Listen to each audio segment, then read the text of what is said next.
Welcome to the Masterclass. It is Tuesday, April 26th, 2022. It is the first day of summer.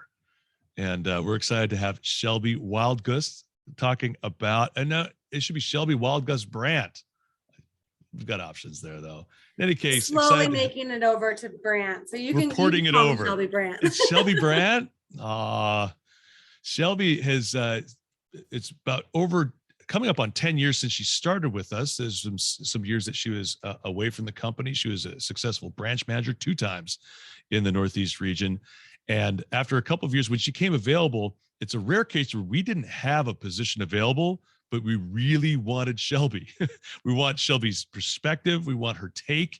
We wanted her perspective that involves, of course, her experience outside of Vector, but in particular, her expertise of having run a branch. I got to know Shelby a little bit when she was a branch manager, and that we got some coaching calls back in the day. So we had a relationship there. And John Kane has always been a huge fan as well. So we hired Shelby back in 2017. Is that the math on that? Has it already been 5 years? It has been. Isn't that crazy? I can't even believe it. It feels like it was yesterday. And also it's like, I guess it has been 5. So Shelby has been working primarily with the branch managers, over 500 in the last several years with one-to-one interaction. We're not just talking about supporting all the branches in the company, company-wide. We're saying one-on-one interactions with 500 branch managers over the last several years. So there's certain things I would suggest that she's gleaned. I would suggest that there's no greater expert on the branch manager program in 2022 than Shelby Wildgust-Brandt. But also, Shelby is just coming off of maternity leave, had a baby boy, James. If you're on social media, he looks like the Gerber baby. He is impossibly beautiful and super happy. And if you knew Shelby and her husband, Rob, you know why.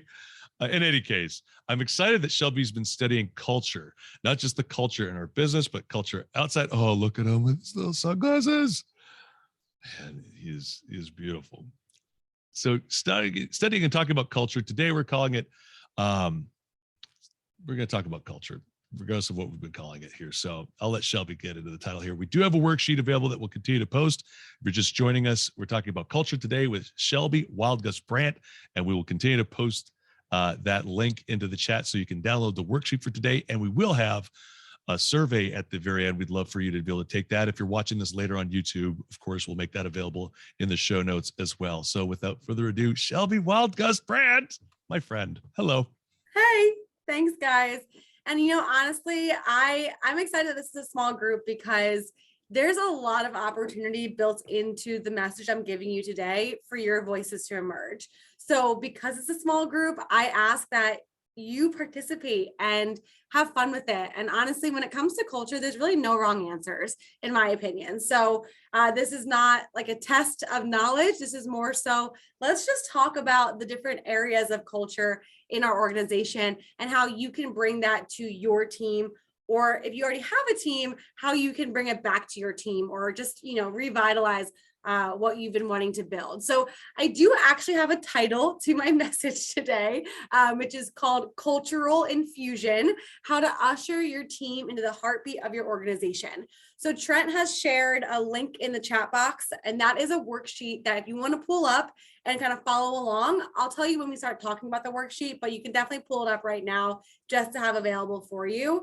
I ask that you make a copy of it because this is on my Google Drive. So rather than seeing your answers in my worksheet, just make a copy of it for yourself or print it out if you are old school like myself.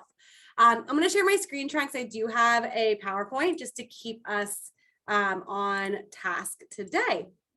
So let's see here. Can everybody see my PowerPoint? Yes? Yeah? Okay, great. Awesome. All right. So like I said, cultural infusion, how to usher your team into the heartbeat of your organization. So you might be wondering, okay, well, Trent mentioned that Shelby's worked with over 500 branch managers. Why all of a sudden is she pivoting away from working with branches into this culture work? And one of the reasons is I was promoted, so yay me. But the other reason is because during my maternity leave, my boss, John Kane, said, hey, I want you to spend some time thinking about the business, when you're ready, and start thinking about areas that you can really make an impact. And as I was going throughout maternity leave, every once in a while, I would listen to a Changing Lives, Selling Knives podcast. And when I came back from maternity leave, that first week back, I was actually very lucky. All of the managers, and including John, were in Hawaii. So for me, there wasn't much outreach that I could do. So instead, I just revisited talk after talk after talk, or interview after interview after interview that I had done or that I had heard or whatever. I just wanted to absorb as much information as I possibly could about where we've been, so that I knew what I could kind of present to John about where I want to work on and where I want my role to go.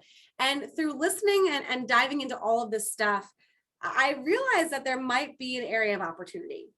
And that area of opportunity is in culture. And the reason why is because the last 18 months in our world, not just in Vector, but the last 18 months have arguably been some of the most tumultuous and unpredictable months of our lives. And you're thinking about Vector as a company, in a lot of ways, out of necessity, we've had to pivot to a virtual environment like the rest of the world. And like the rest of the world, we've had some unique challenges that have risen from this pivot. And I believe that one of those challenges has been, how do we create a culture that was so deeply rooted in in-person meetings and activities and demos? How do we bring that culture that in a lot of ways happened somewhat naturally in offices? How do we bring that virtual? So today, my goal is to shine a light on an area that I truly believe is one of our company's biggest and best strengths. I would call it our secret ingredient. It's the heartbeat of our company that has kept us going for so long, has kept us afloat during this pandemic, and will continue to be a driving force in all areas of our business, from recruiting to productivity to retention to leadership. And this area, of course, is culture. So given the fact that we've had to focus so much of our time, energy, and attention to pivoting into the virtual world, I do have a hunch that without extreme intention, some organizations within our company might not be feeling as though their culture is thriving. And my goal today is to present a case for culture, which is why it's absolutely imperative that you as a business leader prioritize developing a strong organizational culture this summer. And my goal is also not to make you think that you need to redo anything that you've done to prepare for this summer, but instead help you see that with intention, you can create an organization where your dynamic culture allows you to weather any storm and allows you to overcompensate for maybe areas of the business where you don't feel super confident. You know, in the last 5 years being in this, in the headquarters and seeing all these different branch managers and doing all of these different field visits, prior to COVID, I remember I would walk into some offices and I would talk to the branch manager and they'd be like, Shelby, I have no idea what I'm doing. I don't really know how to run a proper PDI call. I have only ever run like 5 interviews in my lifetime. I have no clue how to really run great PCs, yet they were still thriving. And when I thought more about that, I was like, how are they successful even when they themselves don't feel confident in all of these, what I would call more technical parts of our business? And really what it's all boiled down to, and I look at those people as a whole, is they somehow, some way, whether they realize it or not, had a really incredible culture. They were charismatic and they were able to bring people together, and that created success in their office. Not every PC that they did, granted PCs are important and they do make a difference, but it was the culture. And so I want to bring this conversation of culture back to the forefront. And I want everybody on today's call and on the recording to start thinking about their organization through the lens of culture. So there are a few unique challenges, by the way, that we have in our current reality that I think we are specifically poised to address in our company. So the first one here you see is social fragmentation. You might be familiar with this term, you might not be familiar with this term, but social fragmentation is the separation of people or groups based on ideals, values, purpose, or goals. There's a lot of that going on right now. People don't necessarily feel very safe in being able to express themselves in today's world. There's also loneliness.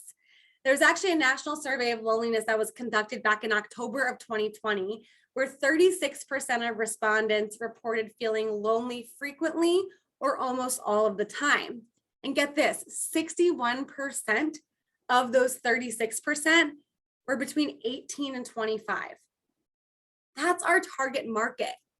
And then, of course, we have this virtual world that we're in, where that just exacerbates all of these things that are going on.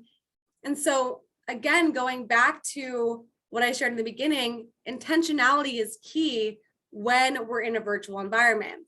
And I truly believe that Vector's culture is the solution to these challenges that we're facing, that social fragmentation, that loneliness, and the virtual world just not being great for most people. We have a way of making it great. We have a way of making people feel special and feel like they belong, whether it's in person or in a virtual world.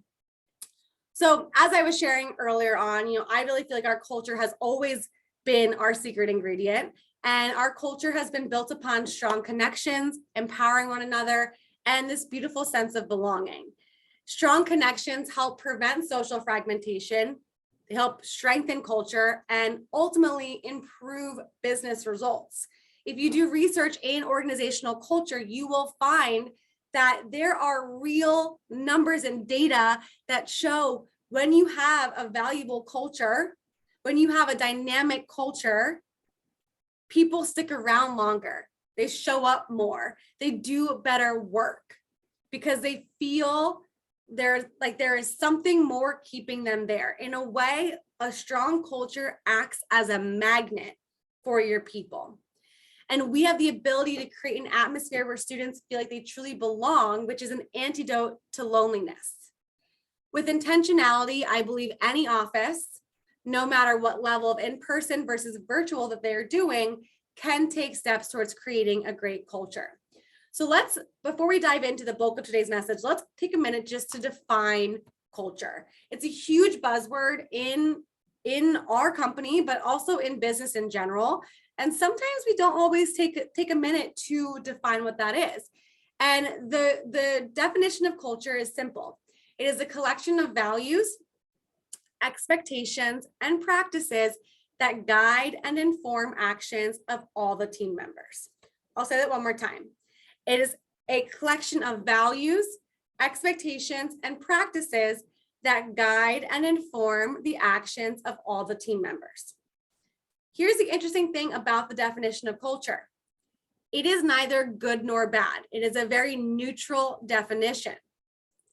And I oftentimes hear people talk about wanting to have a culture in their office, but I'm going to say that's not good enough. You've got to define that you want to have a positive or dynamic culture, because you do run the risk of having a negative culture if you're not intentional, if you're not careful. So again, with the definition, a collection of values, expectations, and practices that guide and inform actions of all the team members, you do always run the risk of having a bad or negative culture. But at the same time, there is always an opportunity to create a more positive and dynamic culture. So whether you're a seasoned manager or you're just starting out, I want you to take this message as a helpful guide in either creating a dynamic culture or reinvigorating the culture you currently have. I'm not suggesting that you make any drastic changes, and you'll see that as we dive into the bulk of the message.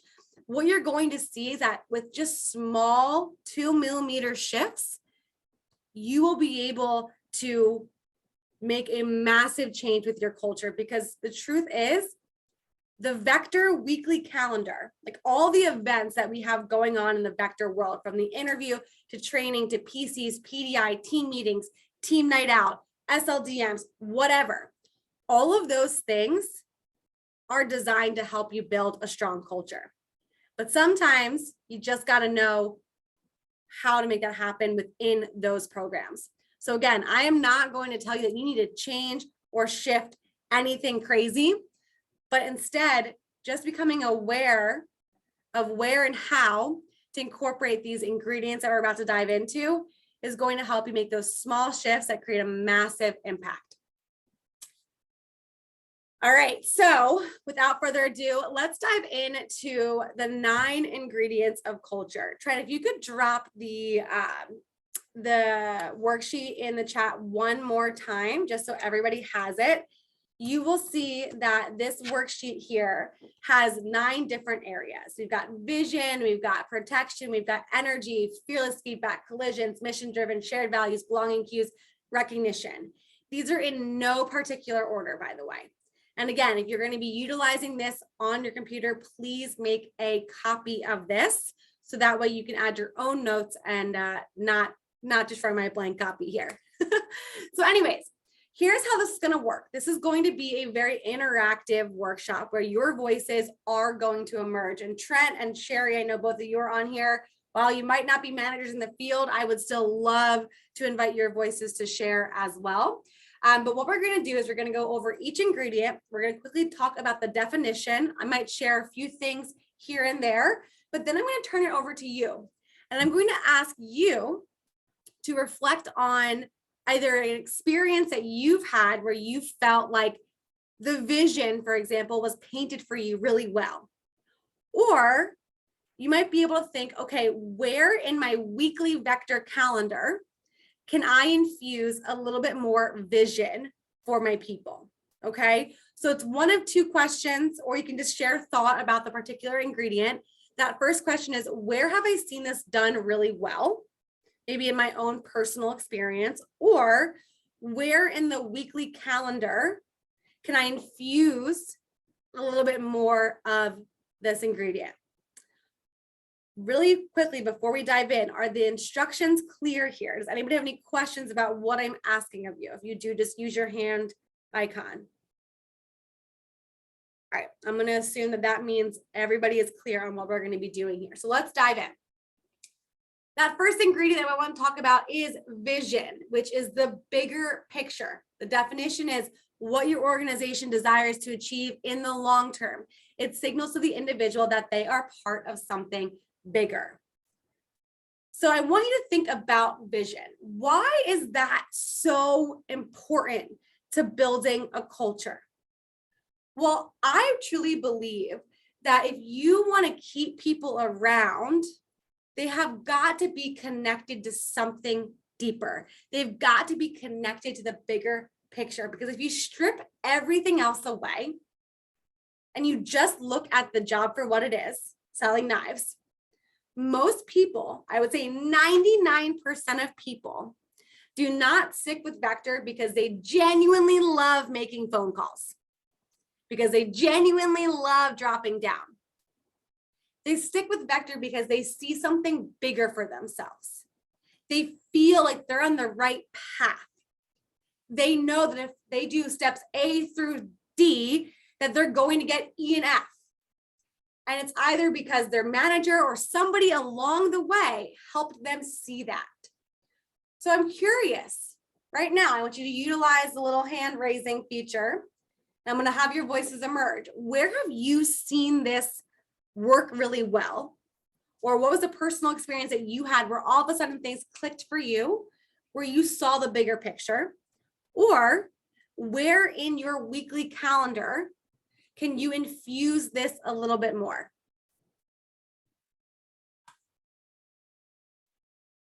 Go ahead and use the little hand icon. Okay, David. Cool. Yeah. So I think a personal experience was my first the first SLDM I attended when I was a new rep. Just because a part of that was explaining the management path, right? So branch, assistant manager, DM, and stuff like that. But as well, my DVM was also talking about was kind of like bringing up different stats with, my good chunk of college graduates don't go into the field they studied for, and talking about student debt and stuff like that, and how much the average graduate has in student debt. And so I kind of saw some of the bigger picture there with, what is typically the normal path for some students, and the opportunity we have here for, to take a different path that, isn't Yeah, so you get what I'm saying. Totally. And how early in your career did you attend the SLDM? I was at $3,000 in sales. It was like my third or fourth week on the job. Cool. And I'm curious, obviously that stuck with you, right? Because you're reflecting on that now, so many years removed. Was there ever a point throughout that particular summer, your first summer, where things got tough, but you reflected back on what you heard in SLDM and you're like, okay, I can keep going? Was it ever like a seed that was planted for you? For sure, yeah, because I remember my first push week, SE1, was like obviously did not go as planned, and so so being able to reflect, because also some of the things were being repeated throughout different division events, division meetings, and conferences, right?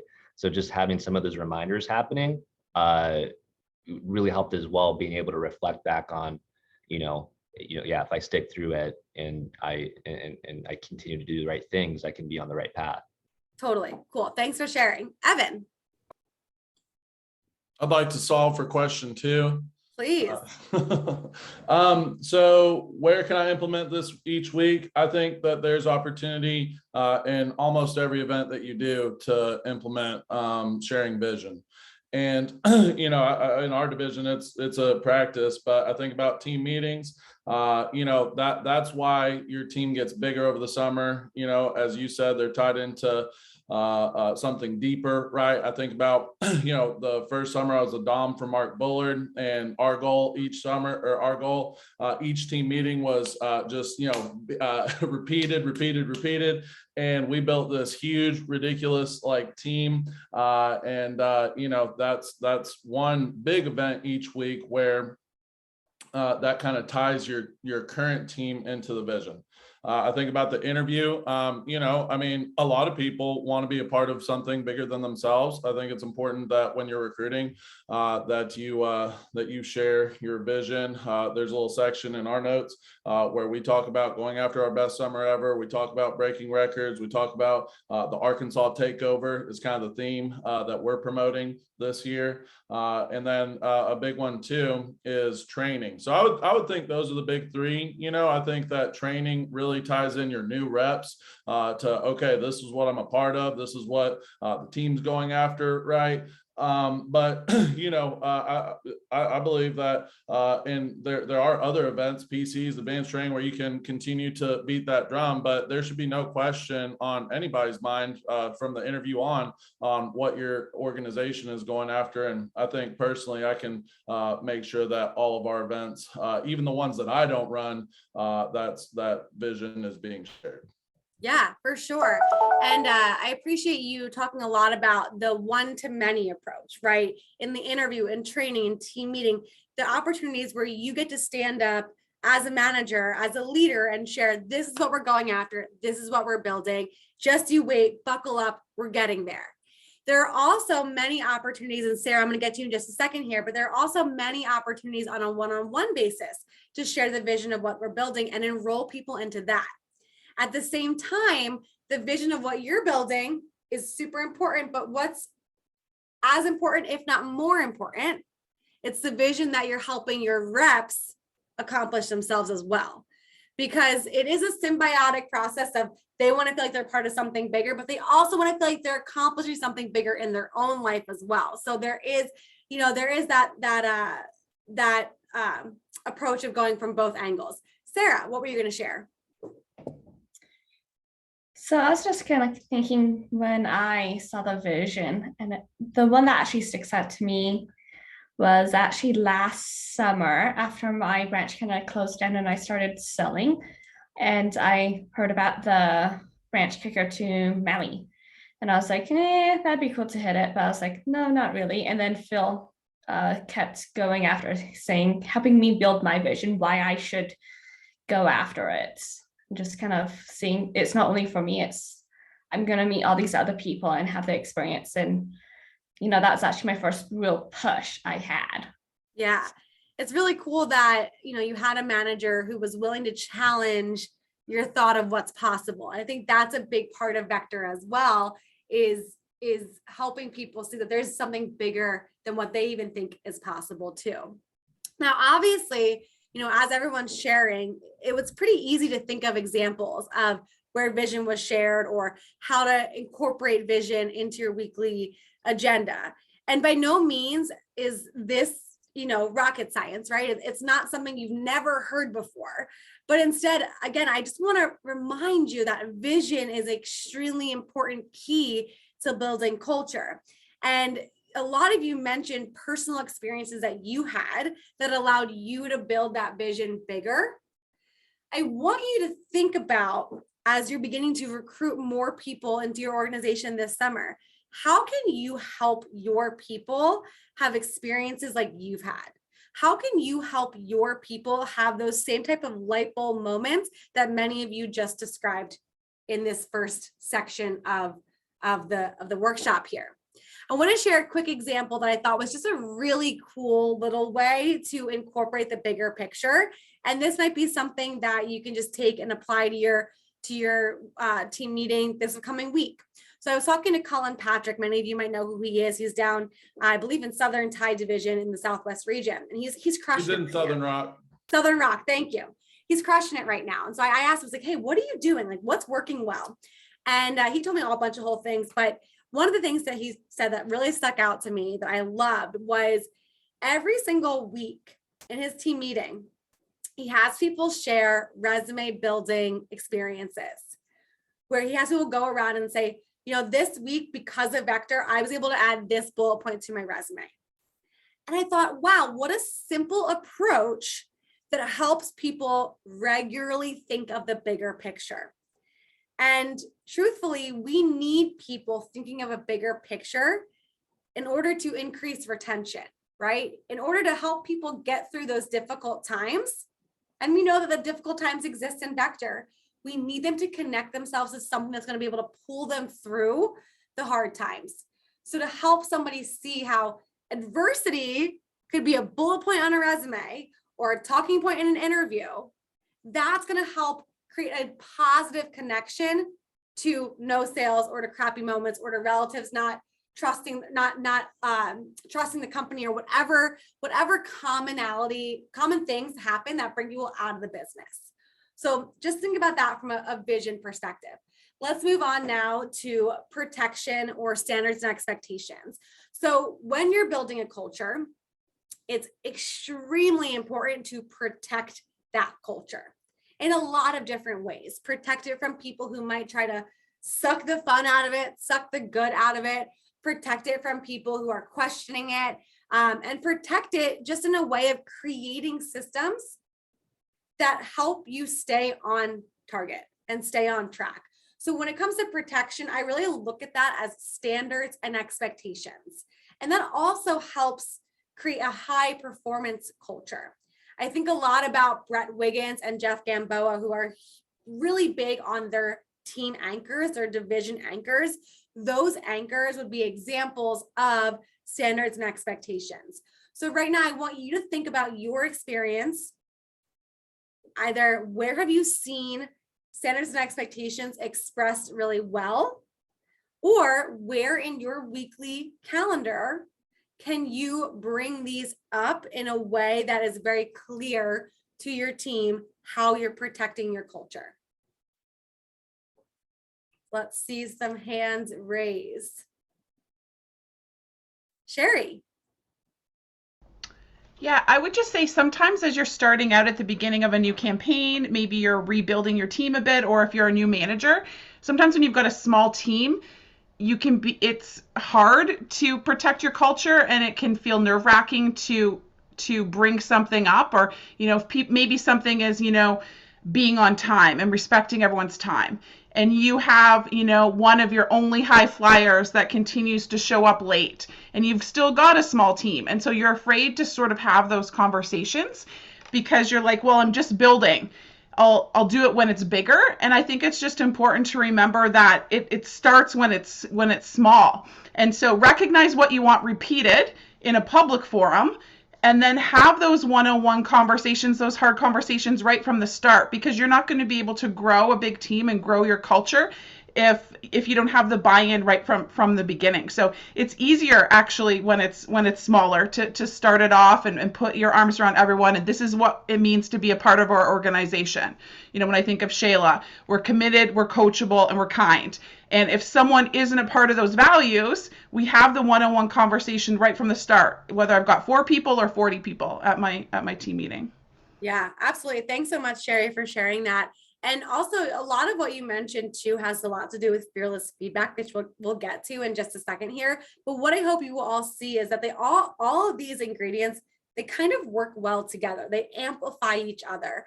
And you're totally right that when it comes to building your team, it's got to start early, because the longer you let it slide, the less connected you are to your standards and expectations, because at the end of the day, you're the one who sets the tone. And so the minute you let something slide, it becomes less serious to you. And so then by the time your team's 40 people deep, you're like, oh, well, you know, like I let that person slide, might as well let everybody else slide. And that really can be one of those culture killers. Again, going back to culture, it can be good, bad, or otherwise. So you've got to be really intentional about protecting it. Trent. I want to share for everybody here, in case Sherry Dickey is new to you. She's the national recruiting manager up in Canada. Started, Sherry, I think it's 1996. Have I got that year correct? Actually, it's 1996 today. Today. Yeah. So, all right. So 26 years. Happy anniversary. Happy anniversary indeed. In case you just heard her, we're like, that's a lot of authority. She's really smart. Is she a new manager? No. I believe it was a 2-time branch, at least one time. I know that. And, you know, Sherry Dickey has been serving in a national sales support role for many years, not just Canada. Much of her wisdom has made its way down here into the States as well. So just want to acknowledge you, Sherry. Thank you for being here. I know you've made many of these, but thank you for having your voice emerge here today, because valuable. And we know that I know firsthand that you've been doing this and very well in protecting.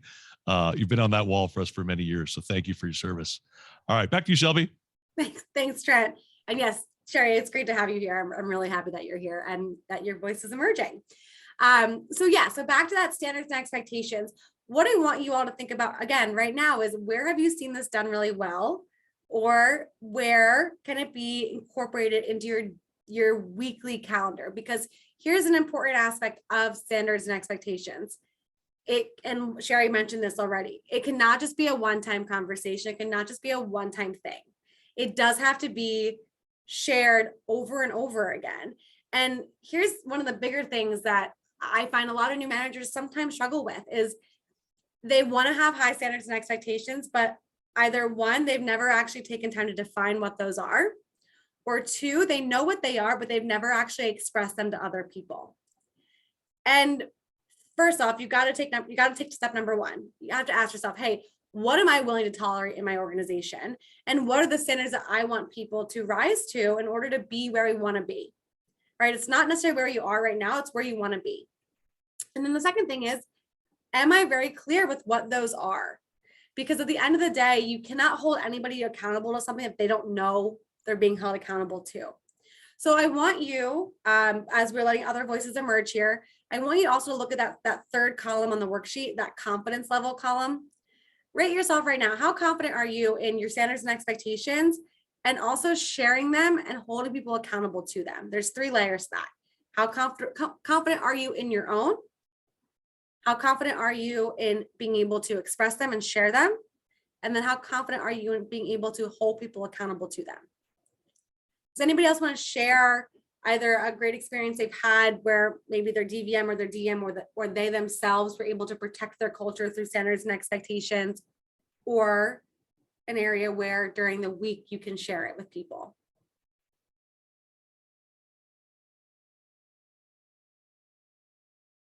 Yes, Trent. I know for years growing up in the Canrock division up in Canada, Joe Cardillo would just talk about, I think the field calls it vector connecting. And it was just like, we just don't do that here. It was just one of the things that it was promoted constantly, consistently. Then we just knew that just dating within the office just was not acceptable. And it's interesting then, because I met my wife outside the business, and so did Angie McDougall. We were both in the same office at the same time. And here's what was awesome too. like we were friends then. So we weren't dating, but like I have Vonnie Fast was another one in that office that I'm still like, we have deep, robust friendships that are now at this point 28 years long. Because the goal wasn't to date each other. The goal was to build the organization because we knew the standards there. And I think Joe Cardillo in particular was, I think, ahead of the curve in terms of protecting the organization for something that could be troubling and really problematic in terms of developing a healthy culture and retention for the long haul. For sure. And what you just shared, Trent, reminds me of Angie's masterclass from, I think, last week or 2 weeks ago. If you haven't yet watched that, please go back and watch that. It touches in amazing ways on that particular topic. Let's move on to the next topic here, which is energy, excitement, and fun. This was a really easy one, right? If you think about the Vector culture, there's a lot of that built in. And again, when I shared this early on, like what you're going to notice is that a lot of the things we have in place already are designed to hit these ingredients. So you don't have to go out and change everything, but you just have to recognize which of the weekly agenda items are meant to infuse these particular ingredients. So I'm going to give one of the easiest answers away here. Energy, excitement, and fun, team night out. That's where that happens, right? That's where people begin to see like, oh, this is more than just selling knives. And again, I want you to think about all the people who you know in Vector, the people who have been here longer than a week, a month, a campaign. If I were to pull 100 Vector people who have been here longer than a campaign, I am willing to bet that they would say, I'm here because it's more than just selling knives. There's so much more to it. And a lot of that is those fun experiences that they've had that have nothing to do with the tasks at hand. So think about a time in your Vector life where you just had a lot of fun and you just felt energized because you felt like, wow, this is more than just selling knives. Who has a quick experience that they would like to share? Isabel, you know what? I'd like to call on you. I know we haven't heard from you yet. So if you wouldn't mind sharing a fun experience that you've had, that would be great. I was actually kind of thinking about my first and only SC2 so far. It was probably one of the hardest times in my life, to be honest, at that time, obviously. But I was thinking about how much fun I was having breaking my own records and having the people around me encouraging me and pushing me to keep going and keep going harder and keep getting through everything that was holding me back at the time, and how much I was just putting myself out there in a way that I had never done it before. And so that's just kind of what I was thinking about. And that's so powerful too, Isabel, because as I shared at the very beginning of the message, one of those challenges that our world's facing right now is people feel lonely. And I don't know if that was, part of your hard time, but a lot of people, especially in the age range that we work with, they don't have much fun in their lives these days for whatever reason. People take things too seriously, and we have an opportunity to bring people into our organization and inspire them to have more fun, to break their own records, to go after something big, to laugh along the way, to be celebrated, to be cheered on. All of these things are extremely important. Don't take yourself too seriously this summer. Remember, it is just as important to have fun with your team as it is to talk about the importance of dropping down, right? That fun aspect is extremely important when done in the right way. Mike. The biggest example that really came to my mind was over last summer during SC2, kind of to build off what you and Isabel said, but was really the Sunday Fun Day phone jams that we would have over, on Sundays during SC2, because they were all in person. So it was really like, for me as a new rep, it was really my first time being, in person around my team. And not only was it an awesome opportunity for me to learn and kind of, I got to figure out, okay, like here's where I could learn and get better at phoning and get better at, booking up more demos. But I also just was able to be around my teammates and have a lot of fun and be more productive as well. So it was really a win-win. I love that you mentioned the Sunday Fun Day phone jam, because I find that sometimes I've heard managers be like, yeah, I mean, I always hated the Sunday Fun Day phone jams. Like, I'm not going to have it myself. And then they would have missed out on the opportunity to create an experience for someone like you, Mike. And so again, I hope that this workshop that we're doing right now is just bringing more awareness to the why behind some of these things, and how each of us could pull on different experiences, but they're all experiences that mean something to us, that kept us around. And at the end of the day, you want a team of people like us, right? In all shapes and sizes, but people who are excited to be here and want to grow with the company. Evan. You mentioned team night out, and I wrote down and already text my sales manager, we gotta find a way to get a team night here pretty soon, because I think that is one of the biggest ones. I think about SE2 and the payoff.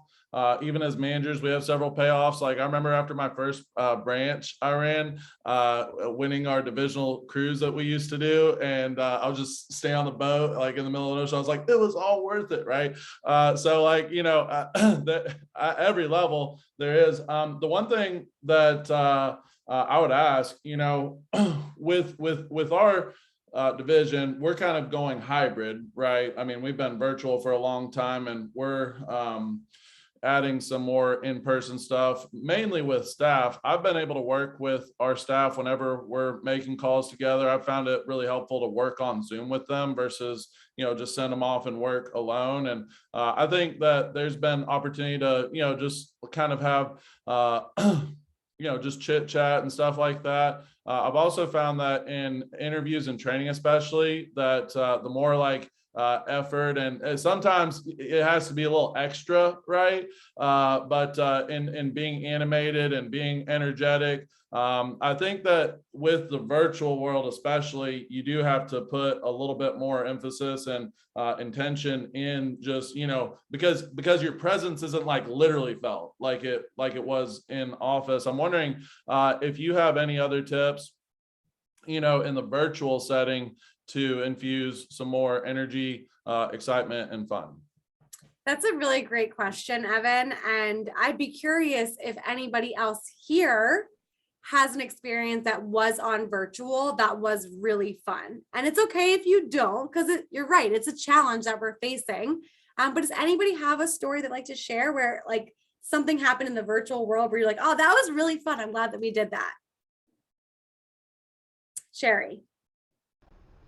You don't always need to do something this structured, but we've done a couple events where we've had a virtual escape room activity. And so there's lots of companies that used to do and are now starting to do in-person escape rooms again, where you can do it virtually, and you were still able to have those, funny conversations and figure things out and see who's strong at problem solving and who's not, and do all those things. So it was still giving some of that same feel.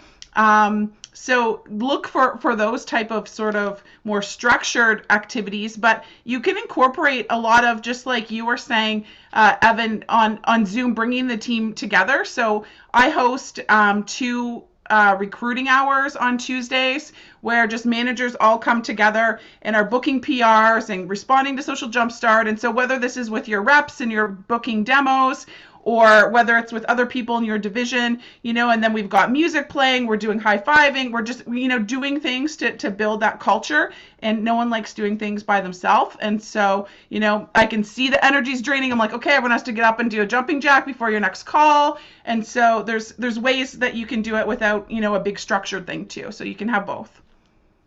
That's Thanks awesome. for sharing. Yeah, and we might take advantage of some of those events. Some of the things that we do is in addition to working with staff on Zoom, we have we have team phone jams on Zoom. We'll play music and stuff like that, and then we do a lot of gifts and stuff. So like we have a theme of the week in the group me. So we I think that just to echo what y'all are saying, just everything you can do to make the virtual excitement or the environment more exciting.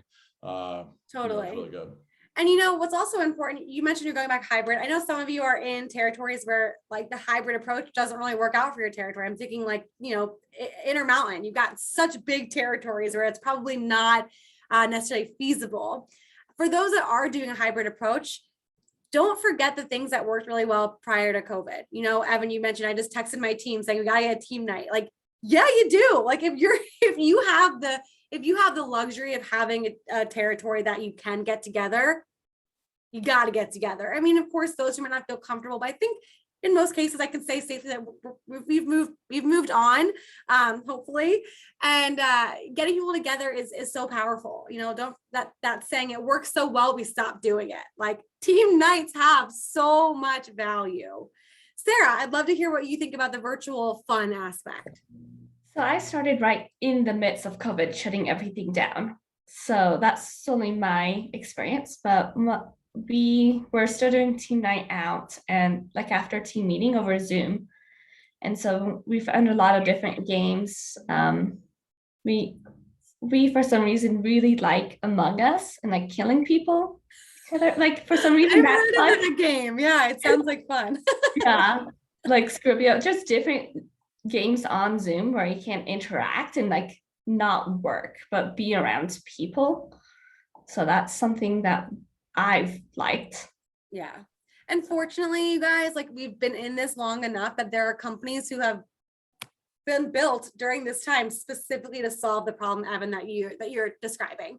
So I would just, encourage you to do a little bit of research on what might that look like. And at the same time, I want to say, if you are doing in-person team nights, I would also think about what might be some virtual fun things that you can still have available to those who either don't feel comfortable attending in person or just can't because of the location where they are.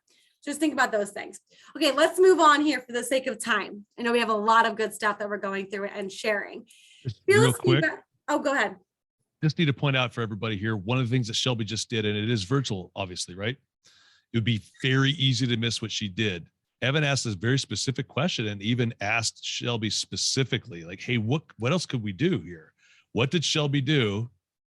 Is she asked the group, which not only engages the group, it's way more fun when you're speaking than just watching, right? But this is a masterful way to have more fun and more engagement and excitement in your virtual events by asking the group what they think. Those answers were amazing. And I'm sure Shelby might have had them, but here's what's different is when you all share that we get your version of that thing and it's better. Now hear me right. It's hard because we like hearing ourselves, me included. And I'm sure Shelby would love to share because it feels awesome to be helpful and share. Also, the meeting is better served with what she just did. So catch that because you could do that without any extra training right now. Thank you, Shelby. Yeah, killing it. Of course. Thanks. All right, let's move on to fearless feedback.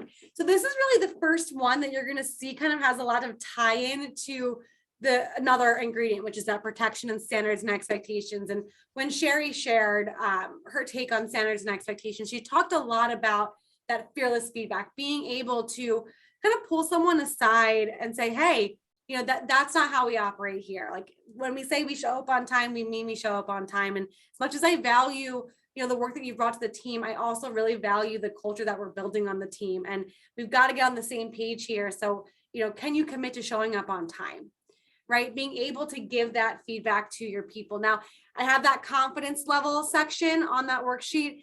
Typically, when I have people go through this worksheet, this is the area where there's the least amount of confidence because it's uncomfortable, which is why I also have vulnerability on that same section because you, as the leader, have to get a little vulnerable when you're pulling people aside to give some feedback.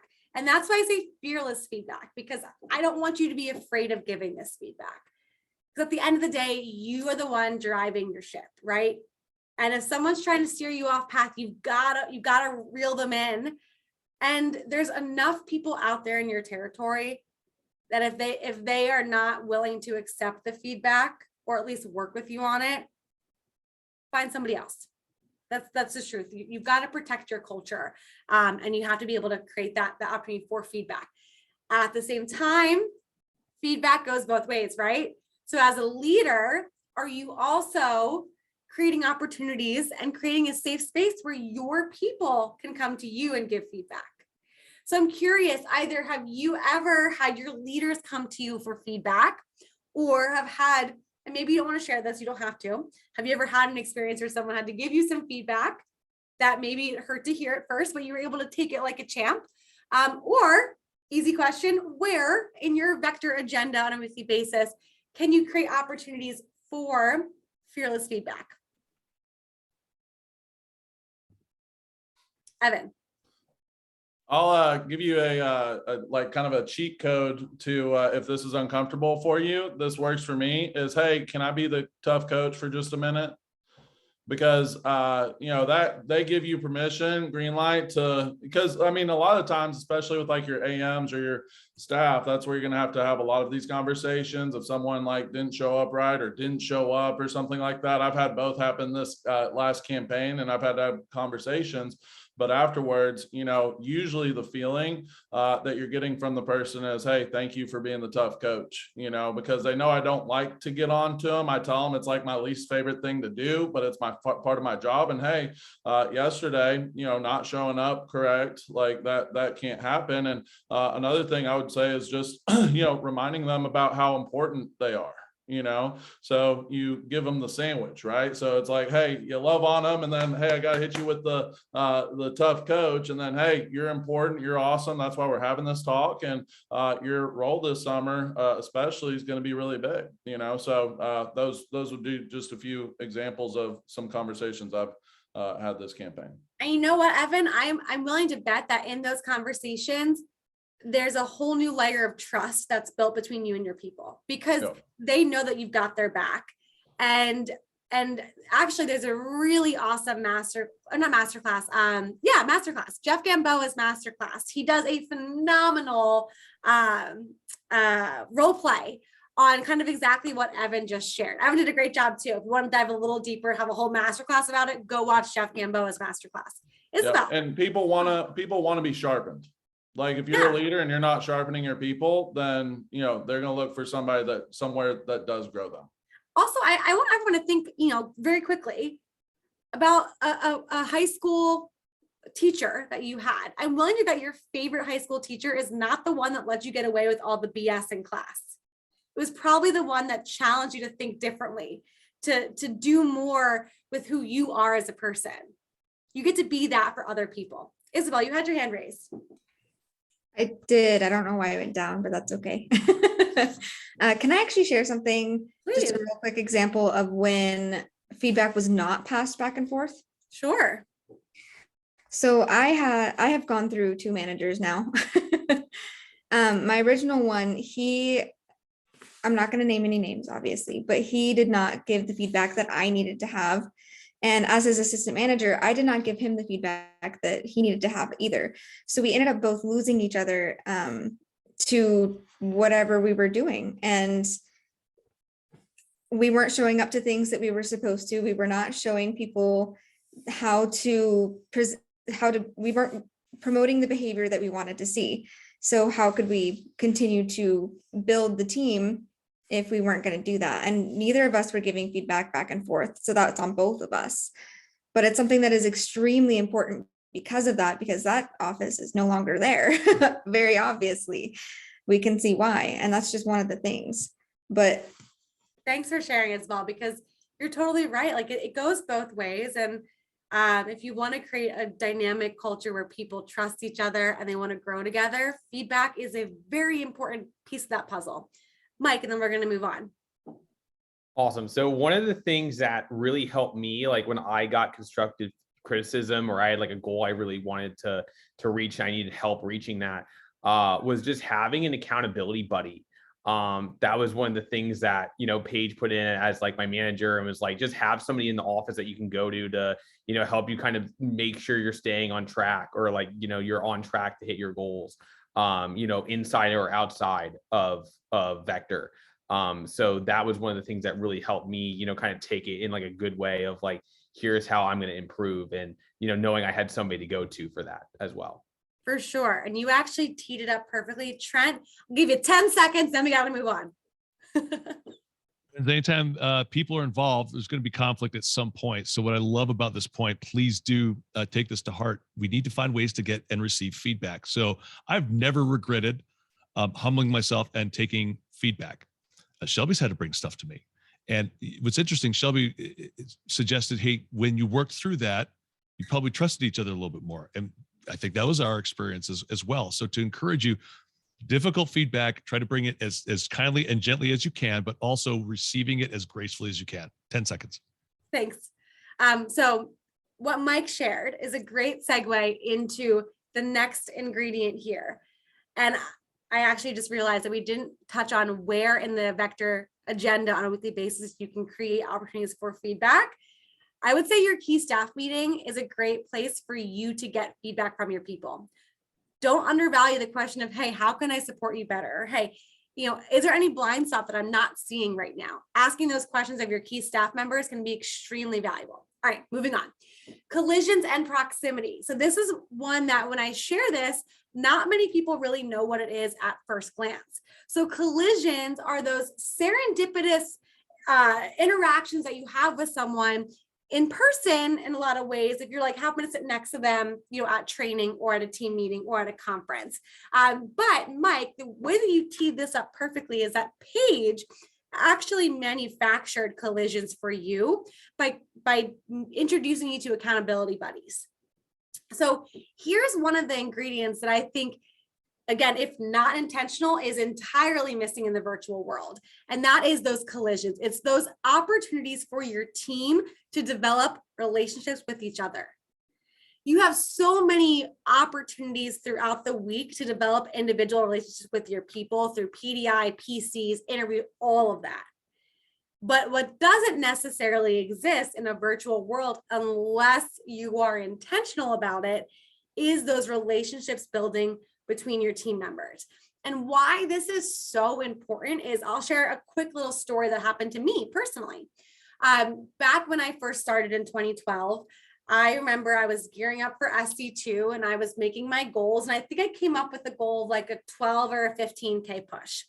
And I shared that with my manager. My manager kind of gave me crap. He was like, you can do so much better than that, Shelby. And, he gave me a number to think about, but I was still kind of thinking like 12 or 15K.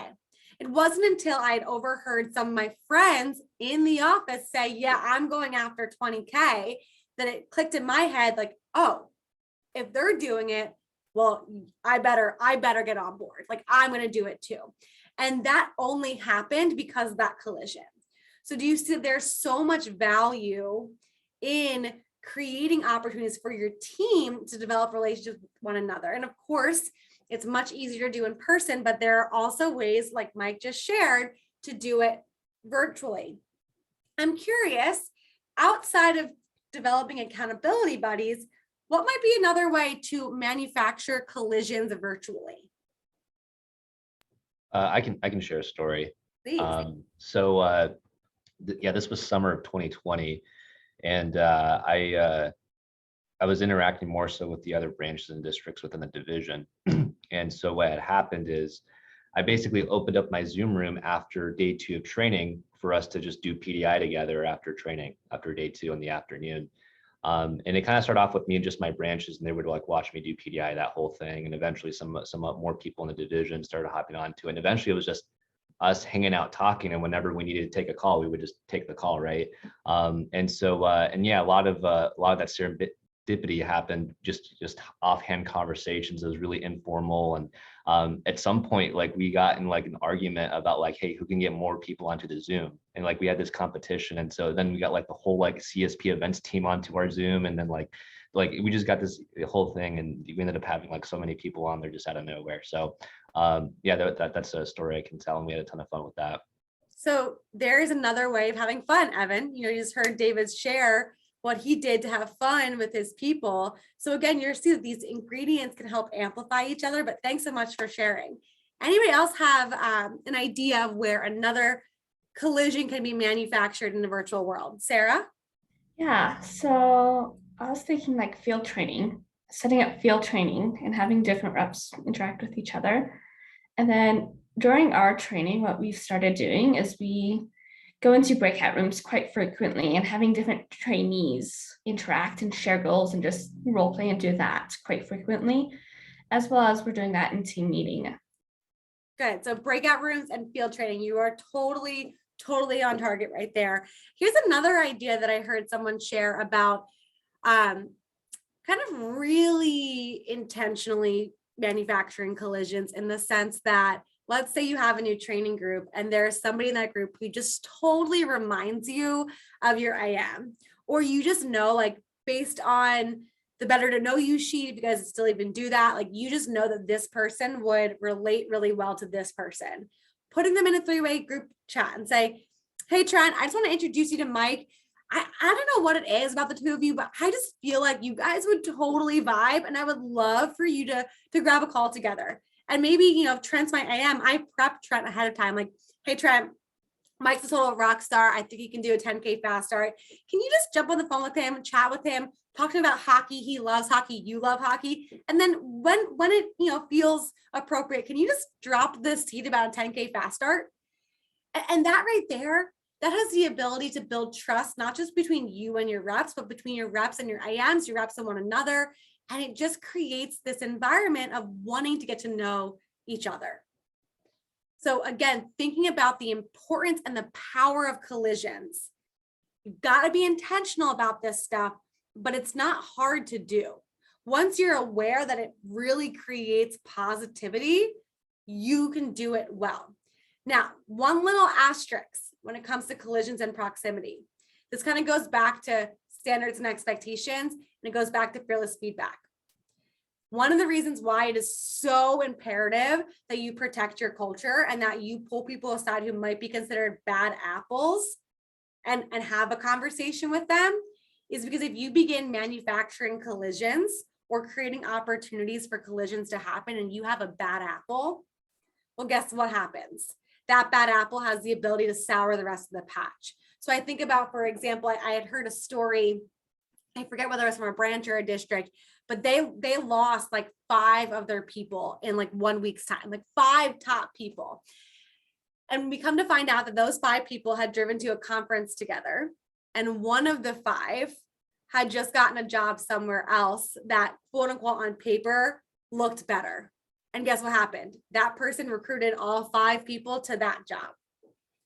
You don't want that to happen, right? So that's why the protection and standards ties into collisions and proximity, as does fearless feedback. So again, you're going to see how all of these ingredients intertwine.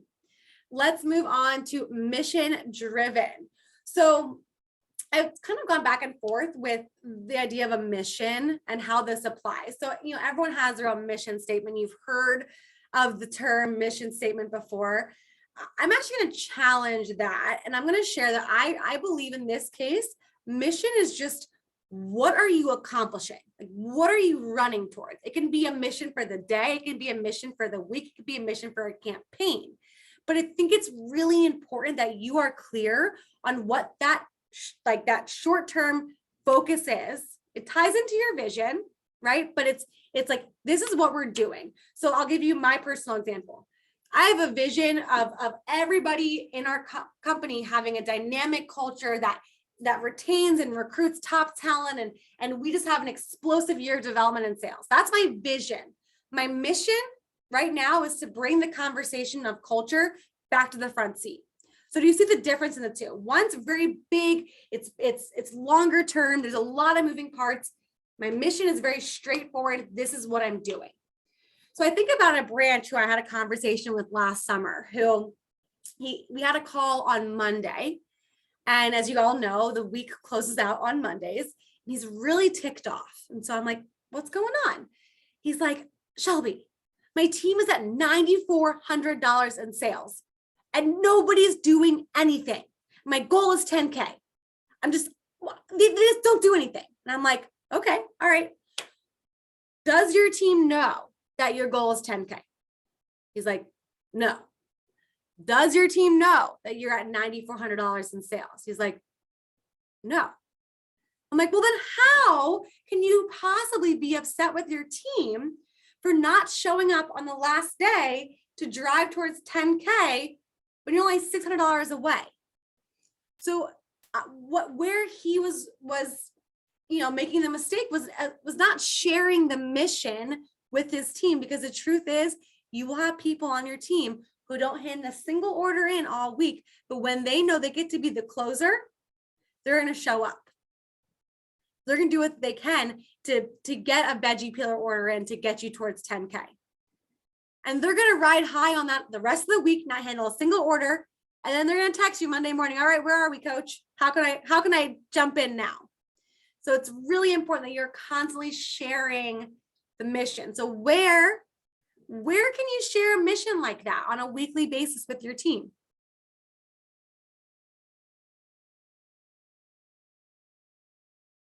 Team meeting.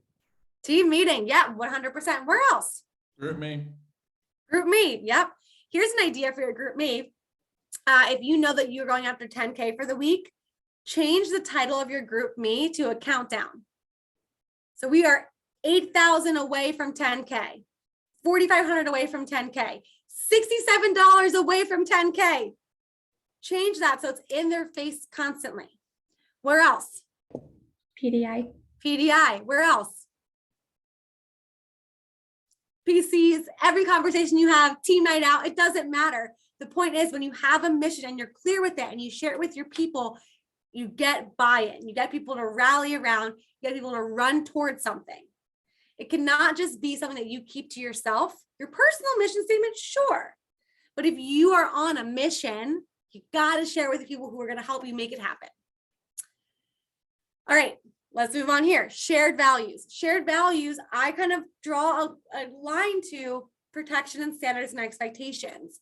While it's not necessarily how we act, it's more so what we believe in almost. But it's important that you have taken the time as a leader to identify what those shared values are.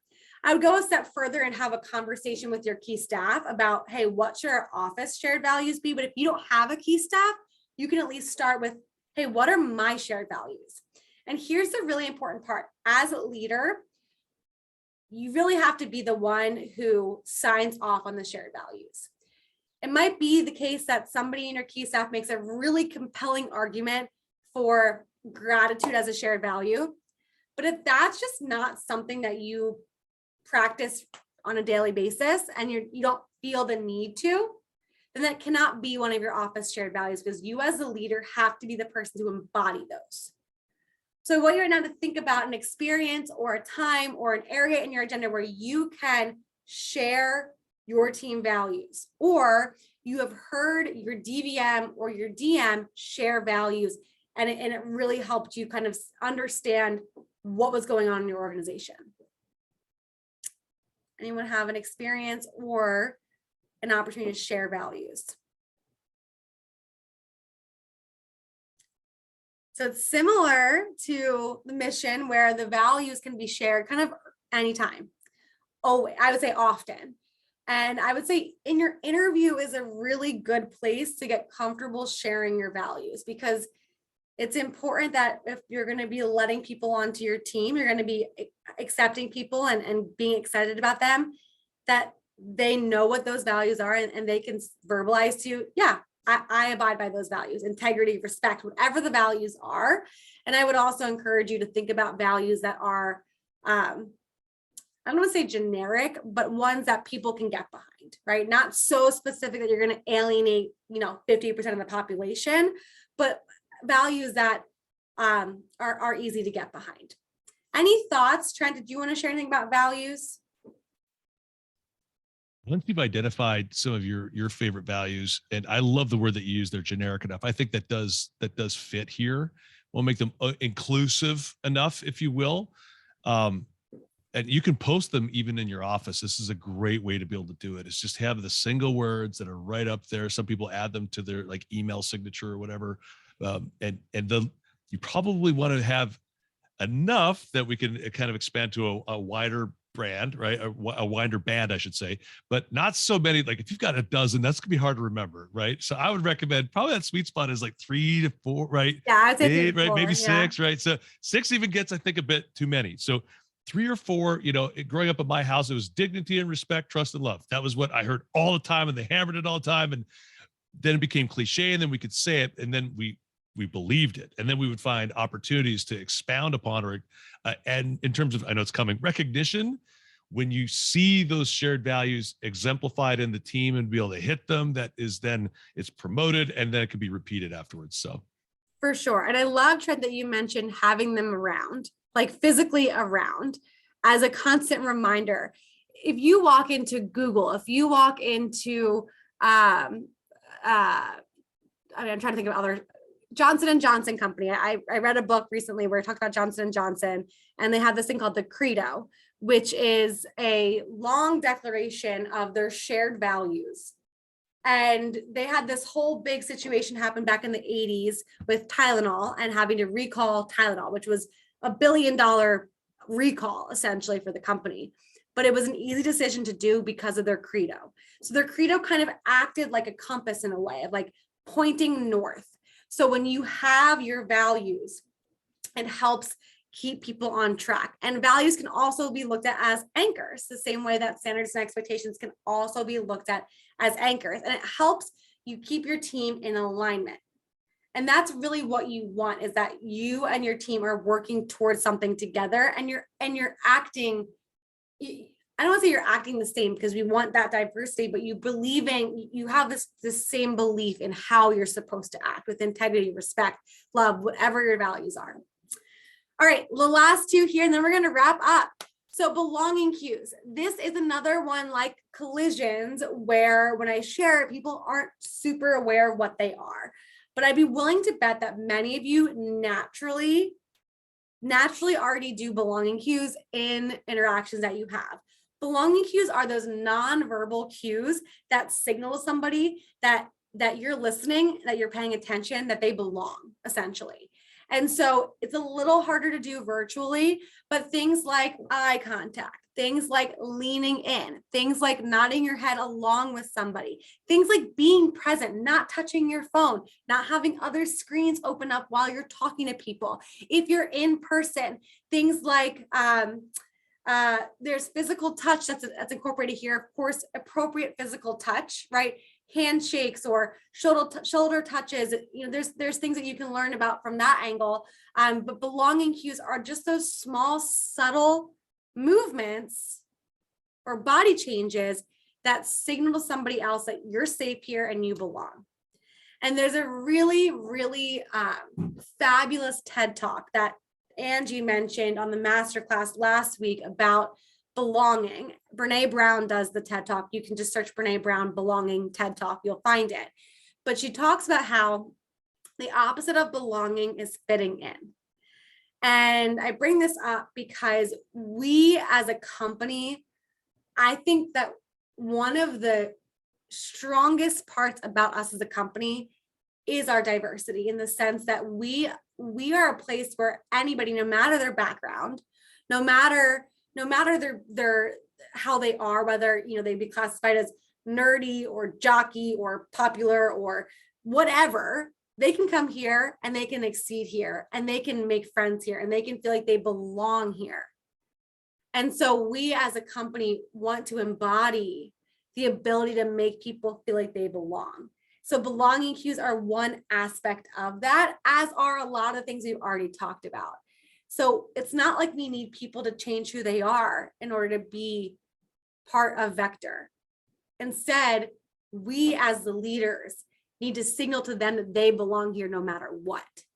And that's a really powerful thing to be able to do as a leader. It's sometimes hard to do as a leader, especially when you know that you get along with certain people better. And I see it all the time with new managers. They have teams that are carbon copies of themselves. But I want to challenge you this summer to be open to all different types of people and signal to all different types of people that they belong here. I would encourage you to do some extra research on belonging cues as well. All right. Anyone have thoughts about a time where they felt like from a leader, they were signaled that they belong here? Anyone have like a really great conversation with a DVM or a DM, or I don't know, but like, was there ever a moment where you were like, wow, that made me feel so comfortable?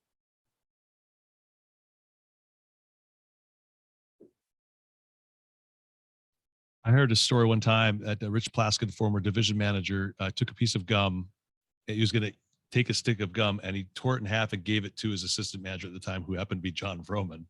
And he told this story years and years later. It just was like, it was just a simple thing. It's a little piece of gum, but just I see you, you belong, welcome, I'm sharing. Like, it's just a cool moment that to this day, I remember it and I was even there. Yeah. I think about, this is a different example, kind of the opposite, but the company that I worked for previous to coming back to Vector, I remember I was sitting down with my manager and he kept checking his watch.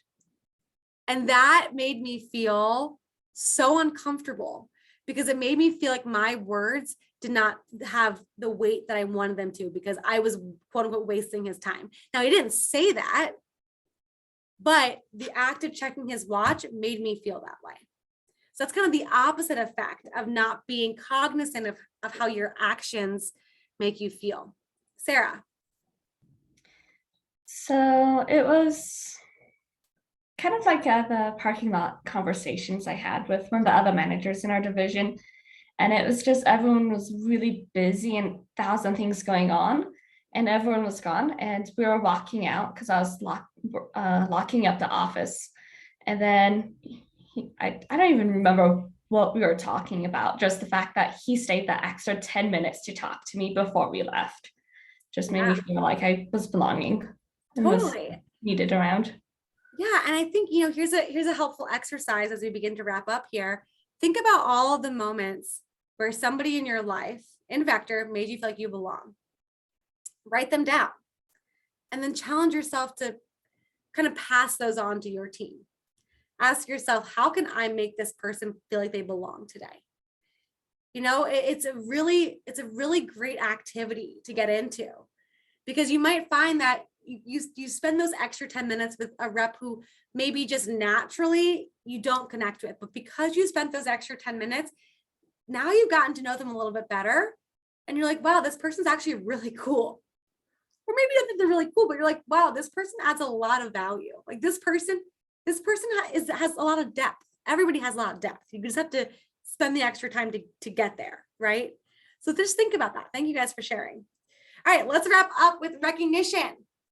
I keep this one as the last one because I think it's the one that we're the best at as a company. I have never felt more recognized than I did when I was with Vector, from like a team meeting perspective, from an awards perspective, all those things.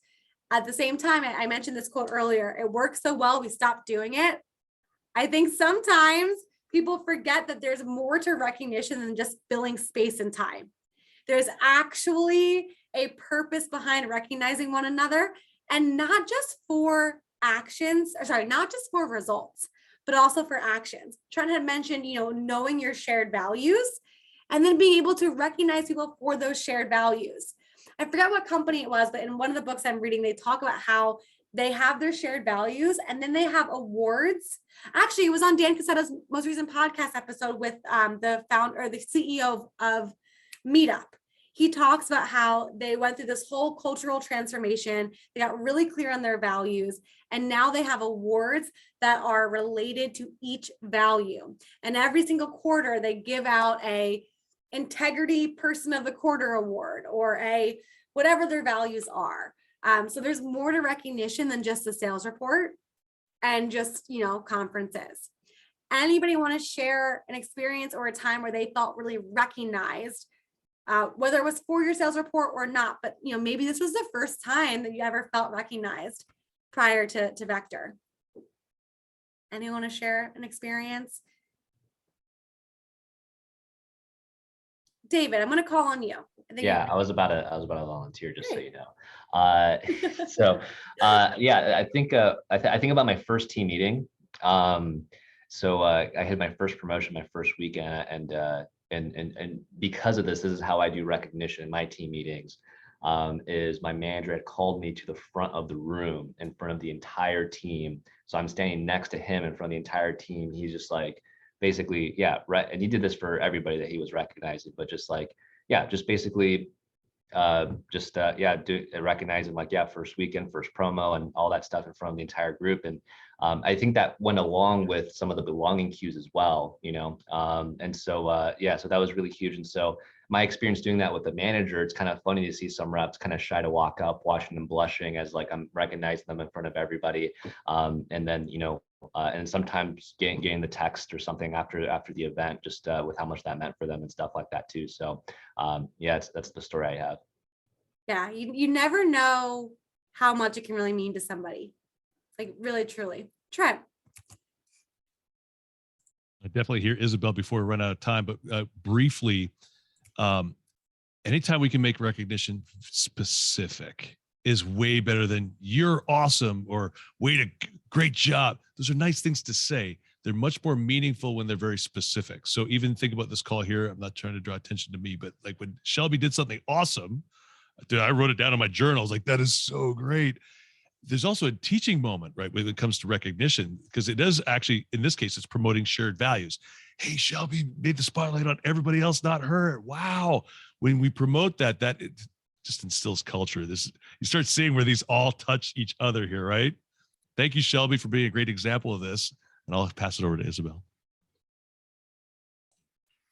So this one's a little bit silly, especially since I have never experienced it.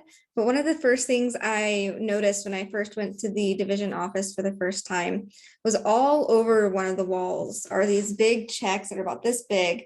It's got people's name on it, then how much they made, what the thing was, like if it was their first push or their first weekend and that kind of thing. And every single time I go in there, I'm like, wow, that's really cool.